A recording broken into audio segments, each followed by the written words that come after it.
Actually Zubeen Garg নেই সেই বিষয়টা কিন্তু অন্তত বরাক উপত্যকার কেউ মানতে পারছে না, সেটা শিল্পী জগৎ হোক বা আমজনতা। কারণ জুবিন গার্গের বিষয়ে, সেই শিল্পীর বিষয়ে যদি আমরা কথা বলতে চাই, তাহলে কিন্তু একটা কথা একেবারে উল্লেখ করতেই হবে আমাদের। জুবিন গার্গের পিতা যে ছিলেন, উনি করিমগঞ্জ রেলওয়ে বিভাগে উনি চাকরি করতেন। সেই দৌলতেই কিন্তু জুবিন গার্গ করিমগঞ্জ কলেজেও পড়াশোনা করেছেন। তো বরাক উপত্যকার সাথে একটা আত্মিক সম্পর্ক রয়ে গিয়েছিল জুবিনদার, এবং পাশাপাশিভাবে খুব ভালো বাংলা, মানে এখানকার যে সিলেটি ভাষা আমরা যেটা বলি, সেই সিলেটি ভাষাটা উনি খুব ভালোভাবে বলতেন। এবং বরাক উপত্যকায় বিভিন্ন মঞ্চে কিন্তু উনি গান গেয়েছেন, এবং এই গানের দৌলতে একদিকে যেরকম জনপ্রিয় হয়েছেন, ঠিক তেমনিভাবে কিন্তু উনার হাত ধরেও বরাক উপত্যকার শিল্পী জগতের বহুত শিল্পী কিন্তু উপরে উঠে এসেছেন।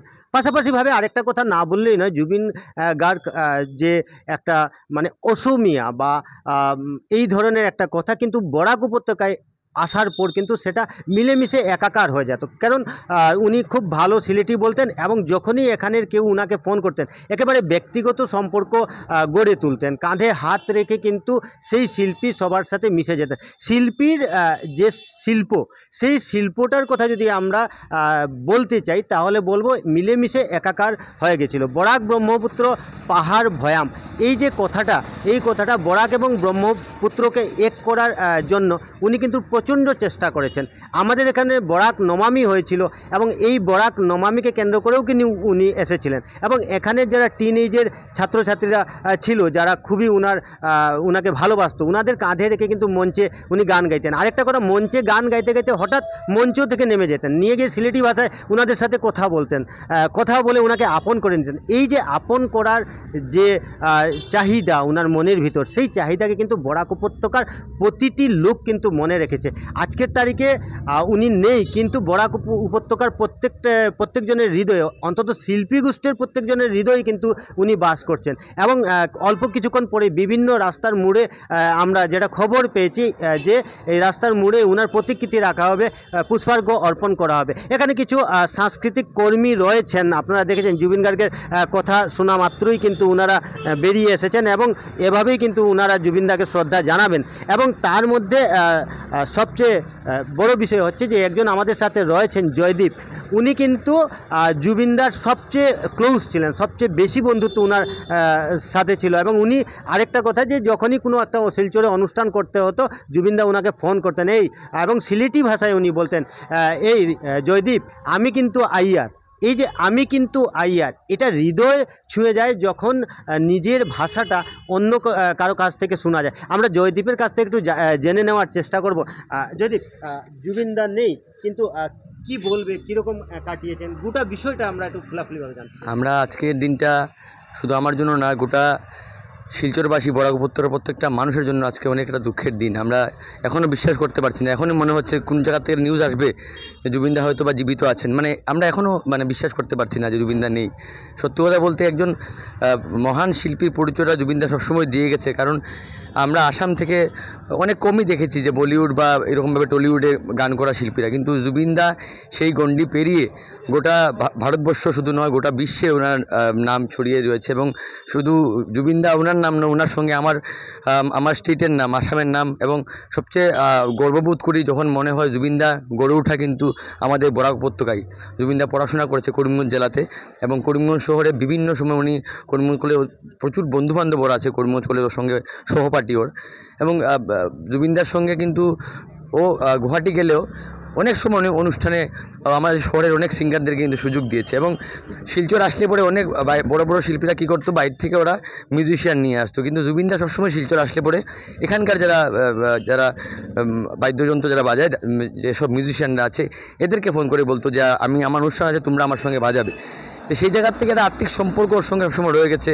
জুবিনদার সঙ্গে দীর্ঘদিন আমরা বিভিন্ন জায়গায় সময় কাটিয়েছি, আড্ডা মেরেছি। শিলচর আসলেই কাছাড় ক্লাবে ও থাকতো, বিভিন্ন হোটেল থাকতো, আসার আগেই ফোন করতো আমাদেরকে। এখানে সন্তোষদা আছে, ভাস্করদা আছে, সবার সঙ্গেই ওর দীর্ঘদিনের সম্পর্ক। আসলে পরে আড্ডা মারতাম আমরা। গুয়াহাটি যাওয়ার পর, গুয়াহাটিতে যখনই গুয়াহাটি যেতাম, জুবিনদা যদি গুয়াহাটি থাকতো তাহলে জিএস রোডে একটা ওর ফেভারিট একটা রেস্টুরেন্ট আছে, ফাস্ট ফুড সেন্টার, সেখানে অনিল প্লাজার ঠিক উল্টো দিকে, সেখানে মানে অনেক লেট নাইট অবধি সেখানে আড্ডা দিত, এসে গল্প করতো।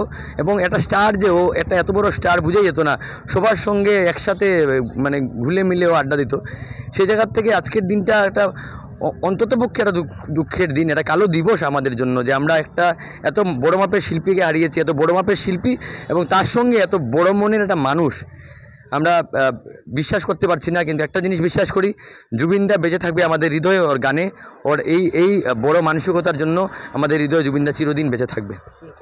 যে কথাটা বলছিলাম, জুবিনদা বেঁচে থাকবে সবার হৃদয়ে বরাক উপত্যকা, কিন্তু তার মাঝখানে একটা কথা বলবো, একটা অনুষ্ঠান করতে উনি সিঙ্গাপুর গিয়েছিলেন এবং সিঙ্গাপুর যাওয়ার পরে এ ধরনের একটা দুর্ঘটনা ঘটে। তো ওই দুর্ঘটনাটা কিভাবে ঘটলো কিছুটা যদি আমাদের জানান।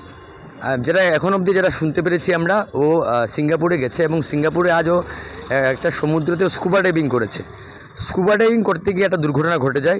পুরো বিস্তারিত ঘটনাটা এখনও আমরা জানতে পারিনি, কিন্তু যেটা শুনেছি প্রাথমিকভাবে, যে ওই সমুদ্রতে গিয়ে স্কুবা ডাইভিং করেছে, সেই জায়গায় গিয়ে হার্ট ফেলের মতো কিছুটা হয়েছে, কিন্তু এখনও স্পষ্ট খবরটা আমাদের কাছে এখনও পৌঁছে নিয়ে এসে। তো যাই হোক, যা ঘটার ঘটে গিয়েছে, কিন্তু বরাক উপত্যকার প্রতিটি লোকজন, প্রতিটি শিল্পী গোষ্ঠী কিন্তু আজও অন্তরে কাঁদছে, চাইছে জুবিন আবার ফিরে আসুক। এখানে একজন তবলচি রয়েছেন, যিনি বিভিন্ন অনুষ্ঠান করেছেন জুবিনদার সাথে। আমি ওনার সাথে কথা বলে নেব একটু। সন্তোষ, সন্তোষদা কী বলবে জুবিনদার বিষয়টা? আসলে জুবিন আমরা ঘরের ছেলে ভাবি, কারণ ওর বেড়ে ওঠা শিশুকাল থেকেই করিমগঞ্জ বর্তমান শ্রীভূমি এবং করিমগঞ্জ কলেজে পড়াশোনা করেছে। আমাদের সিলেট অঞ্চলে প্রত্যেকটা লোকের সাথে ওর ভালো সম্পর্ক ছিল, ওর বন্ধুবান্ধব ছিল, ভালো সিলেটি কথা বলতো।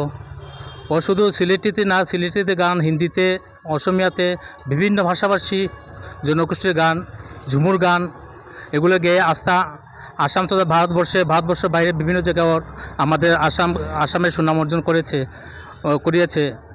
তো আমি ভাবি জুবিন আমাদের মধ্যে আছে, আমাদের প্রত্যেকটা শিল্পীর মনে আছে, ওর শ্রোতা দর্শকদের মনে আছে। ওর মৃত্যু হয়নি, ও আজীবন আমাদের মধ্যে থাকবে, এটাই আমি। তো যেটা শোনা গেল যে বরাক উপত্যকার মধ্যে যে বরাক ব্রহ্মপুত্রর যে মেলবন্ধন রয়েছে, সেই মেলবন্ধন গড়ে তোলার ক্ষেত্রেও কিন্তু জুবিনদার বিরাট ভূমিকা রয়েছে।